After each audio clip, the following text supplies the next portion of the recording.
प्रिय दोस्तों, आज की जो वीडियो है वो बहुत ही इम्पोर्टेंट है, बहुत ही इंटरेस्टिंग है, बहुत ही प्रेरणादायी कहानी है। जो भी वीडियो में हम बताएंगे उसको हम एक कहानी के माध्यम से प्रस्तुत करेंगे ताकि आपको समझने में सरलता रहे और आप आसानी से समझ सके। जो लोग इस कहानी को दिल से और मन से सुनते हैं उसके घर में कभी कोई कलह नहीं उत्पन्न होगा, उसके घर में हमेशा सुख और शांति बनी रहेगी, माँ लक्ष्मी का सदैव आगमन रहेगा। प्रिय दोस्तों, ये तो आपने बखूबी सुना होगा कि जिस घर में रोज लड़ाई झगड़े होते हैं, रोज कलह उत्पन्न होता है, उस घर में बरकत नहीं होती, माँ लक्ष्मी का आगमन नहीं होता।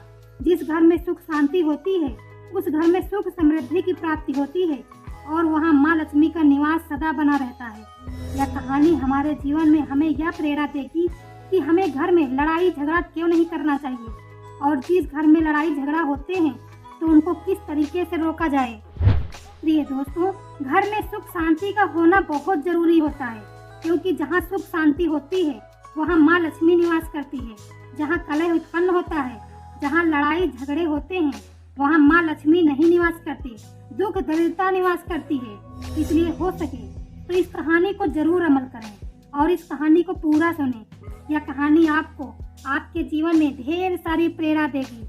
यह बहुत ही प्रेरणादायक कहानी है। लेकिन वीडियो में आगे बढ़ने से पहले आपसे एक छोटी सी रिक्वेस्ट है कि वीडियो को एक लाइक कर दीजिए और चैनल को सब्सक्राइब करके बेल आइकन को प्रेस कर देना, क्योंकि आपको इस चैनल पर हमेशा ज्ञानवर्धक वीडियो ही मिलती रहेंगी। इसलिए वीडियो को लाइक जरूर करना और चैनल को सब्सक्राइब कर लेना।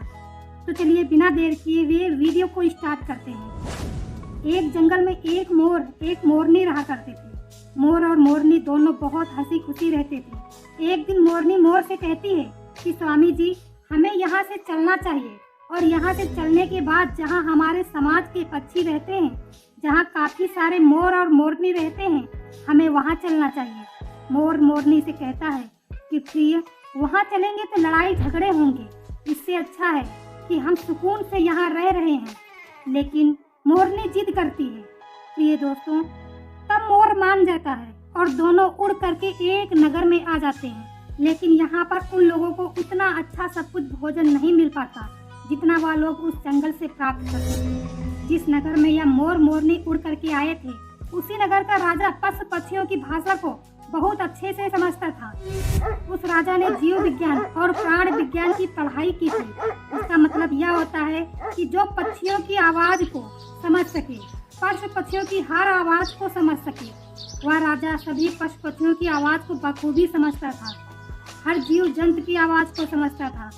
एक दिन की बात है कि राजा अपनी रानी से कहता है कि रानी, मुझे बहुत अधिक भूख लगी है और मुझे भोजन खिला दीजिए। प्रिय दोस्तों, राजा की रानी 51 प्रकार के भोजन बना करके वो थाली में सजा के हाथ में पानी का लोटा और दूसरे हाथ में भोजन की थाली ले करके राजा के समक्ष आती है। वह राजा को भोजन परोसती है। जैसे राजा की समस्त थाली रखी जाती है तो एक चावल का टुकड़ा जमीन पर गिर जाता है। प्रिय दोस्तों, वहीं पर कुछ चींटियां घूम रही थी।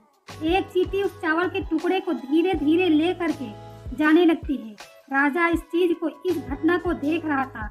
उस चींटी के पास में तुरंत दूसरा बड़ा चींटा आता है और वह चींटा उस चींटी से कहता है कि प्रिय, यह चावल का टुकड़ा मुझे दे दीजिए और तुम राजा की थाली से दूसरा चावल का टुकड़ा लेकर आओ।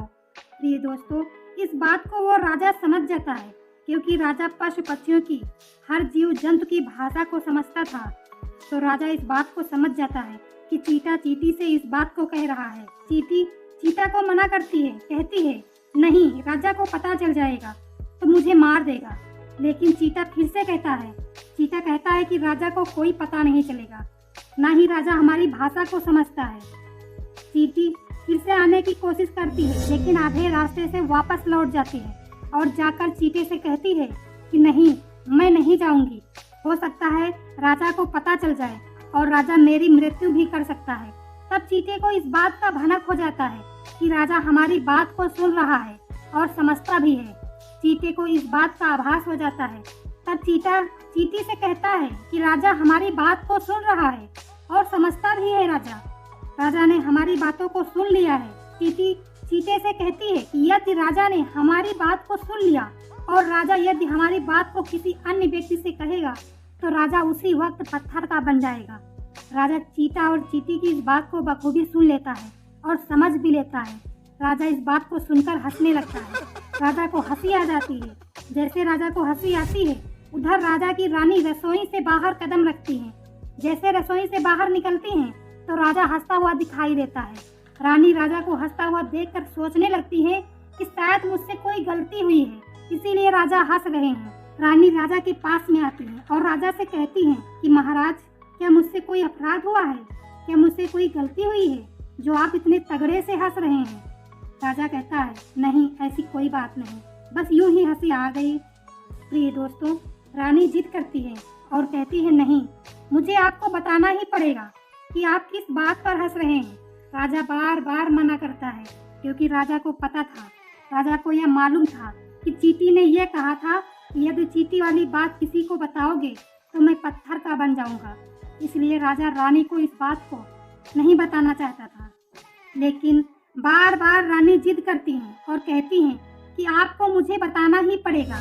यदि आप मुझे सच्चा प्रेम करते हैं, अपनी रानी मुझे समझते हैं, तो आपको बताना ही पड़ेगा। अब राजा बड़ा धर्म संकट में पड़ जाता है। राजा बार बार मना करता है। यदि राजा रानी को बात बताता है तो राजा पत्थर का हो जाएगा। यदि नहीं बताता है तो रानी का विश्वास खत्म हो जाएगा। प्रिय दोस्तों, रानी जिद करने लगती है। कहते हैं ना कि तिरिया की हट और बाल हट बहुत खतरनाक होती है।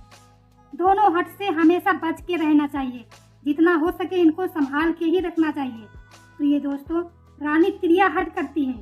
तिरिया हट के चक्कर में राजा को झुकना पड़ता है। राजा कहता है कि ठीक है, यदि मैं आपको यह बात बताऊंगा तो आपको पछताना पड़ेगा। तब रानी कहती है कि अभी तो आप मना कर रहे थे कि यूं ही हंस रहे हैं, कोई बात नहीं है। अभी आप कह रहे हैं कि मुझे पछताना पड़ेगा, जरूर कोई तगड़ी बात है। तो रानी और भी ज्यादा जिद करने लगती है। राजा कहता है कि ठीक है, यदि आप नहीं मान रही है तो किसी जंगल में चलते हैं, वहाँ मैं आपको इस बात को सुनाऊंगा। प्रिय दोस्तों, राजा रानी रथ में सवार हो करके जंगल की तरफ निकल जाते हैं। जैसे वह जंगल के घनघोर जंगल में पहुँचते हैं, राजा चींटी वाली बात को शुरू करने लगता है, रानी को सुनाने लगता है। जैसे वह थोड़ी थोड़ी बात कहते गए, वैसे वैसे राजा थोड़ा थोड़ा पत्थर के होते गए और राजा ने आधी बात रानी को सुनाई तो आधा पत्थर का हो गया।